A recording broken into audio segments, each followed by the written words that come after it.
Pipila ka mga piniriso nga anaa sa mga police station sa Davao City nakadawat og regalo gikan sa kapulisan ug usa ka non-government organization.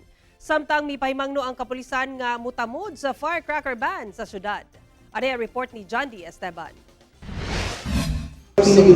Himoli was not showcase of your glory, Lord. Gipaampuan ang mga piniriso dinhi sa Ecolan Police Station sa Davao City. Kini atol sa pagkapudapod sa Davao City Police ug sa usa ka non-government organization og regalo sa mga piniriso sa tanang istasyon sa Davao City. Masig kaning mga piniriso, they are also citizens of our country nga taga natog pagtagad, no. Dili man pwede to ingnon nga tungod nga presyo ni sila. Wala natay pagmahal kanila, no. Labaw na gyud sa tanan ang Ginoo nagmahal kanila. Giandam sab sa partner NGO sa DCPO ang mga regalo sama sa food packs alang sa mga piniriso.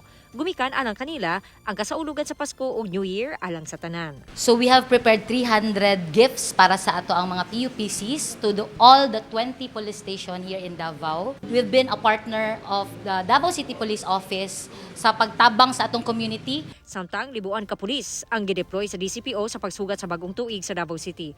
Nagpahimangno sab ang kapulisan nga tumanon gayud ang firecracker ban sa syudad kay dili sila magpanukong dakpon ang mga musupak sa maong balaod. So mo na akong hanyo sa mga katawhan karong New Year, ayaw isundo na to ang firecracker ban, no. Ayaw mo sig pabuto-pabuto kay madaot ang inyong kamot, madisgrasya mo, no. Magamping ta kanunay, isumbong ninyo ang mga unsa diha nga mga mabilin nga bag, unsa diha concern ta dapat i-implement na to si culture of security sa Davao, no. Nagpagtidamay kita para mamintinan na to ang kausay kalinaw sa Davao City. Ako si John D. Esteban para sa One Mindanao.